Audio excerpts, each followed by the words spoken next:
Hi,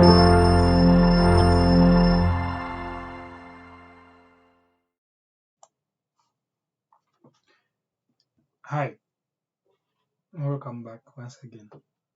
So in the last module, we finished by opening up VS Code. So we'll continue from there. So we installed Git, and using Git, we were able to open our empty folder inside VS Code. And we managed to install VS Code, and I hope you did as well on your machines.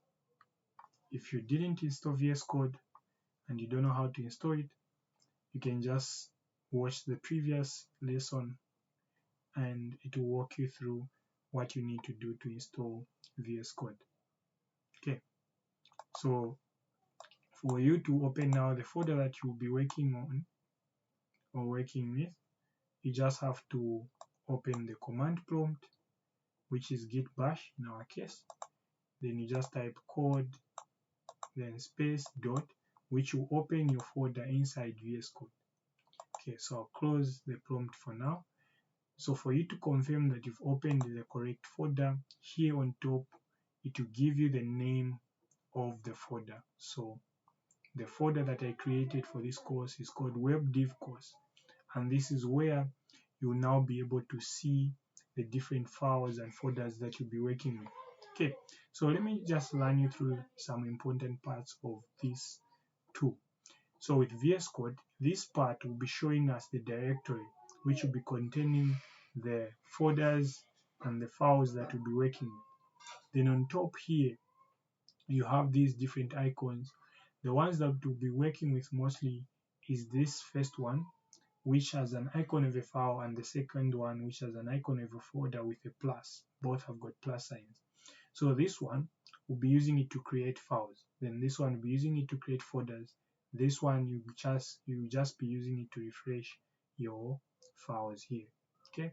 Then here you have different tabs depending on what you've installed and integrated with VS Code. Okay. So there are just some external tools that you can use and install with VS Code. But the most important ones that I want you to focus on is this one, which shows your files. Then you also have this one for source control. So once you start making your changes with your code, you start developing websites and things like that, you start working with your HTML and you connect your project to Git, then you'll be seeing the changes here that you'll be making. Okay, but we'll look at this in more details when you start looking at Git. Then you also have the run and debug. We will not look at this that much in this course, but it's just something that you can use to run and debug your code when you're working with different projects.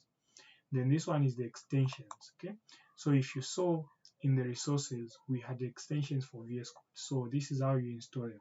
So you just click on this extension, then you can search for whichever extension you want to install. So these are just some of the extensions that I installed on my VS Code.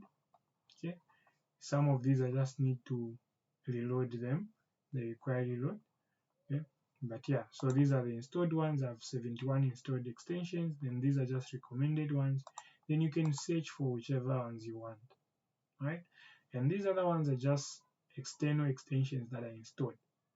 For example, I have an extension called Thunder Client, which we'll talk about when we start looking at APIs. So it's just a tool that helps me work with APIs. And there are a number of tools that you can use aside from this one. Others, you can install them separately on your machine. Let me just check if I still have other tools that I usually use. So let me just check the ones that I have.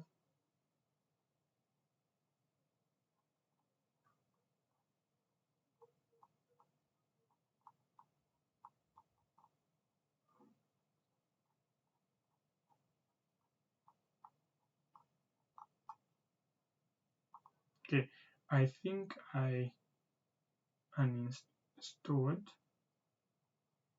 the ones that I was using because I can't seem to find them here. But there's one tool called Postman. Okay, I think I installed it, but there is one called Postman. But we'll look at those tools in details when we start looking at APIs. But if you want to work with VS Code, you don't want to be switching from one tab to another or from one software to another, you can use an extension in VS Code and start debugging your APIs. So this is just how it looks like. Okay, this is how it looks like. So you can create a request. When you click on create a request, you can now enter your APIs there. Then you'll be getting responses and things like that, headers, cookies, and all that.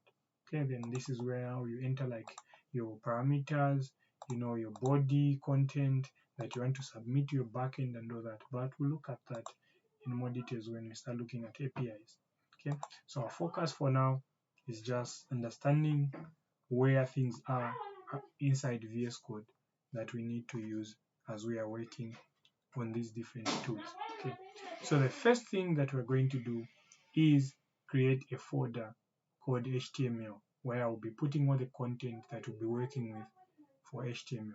So what you do is you can click inside this box, then you click on new folder, or alternatively you can click on this icon, okay, this folder icon with a plus. You can just click there, then you type the name of the folder. So in our case we want HTML5, okay, or we can just name it HTML, then we enter like that. So you might notice that maybe the icon that will appear here won't be the same as the one that is showing in your VS Code. The reason is that I installed an extension that helps me to be able to convert these normal icons to showing the type of folder that it is or file. So in my case, this is HTML, so it's giving me an icon for HTML.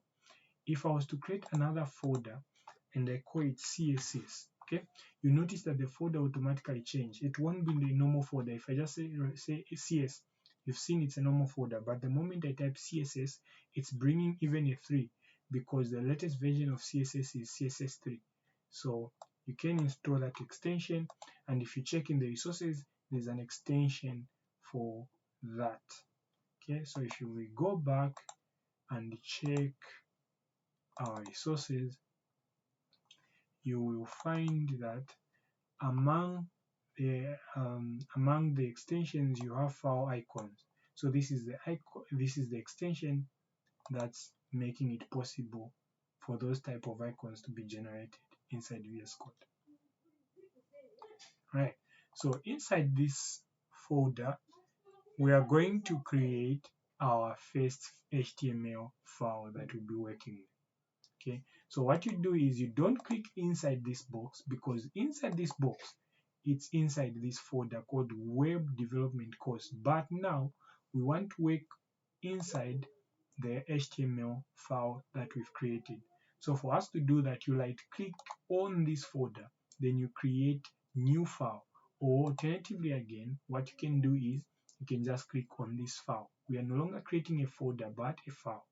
So you can click that, or like I said, you can click here, then you just say new file, then you give the file a name.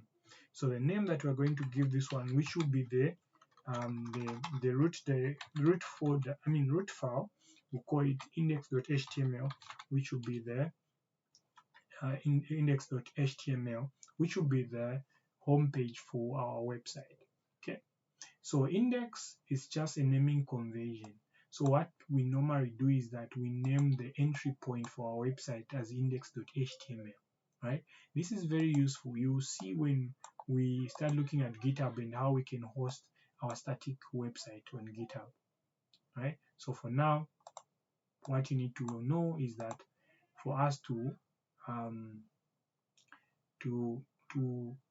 come up with a name for the entry point is you just type index.html, right? So when you press enter, of course, we would have created our first file like that.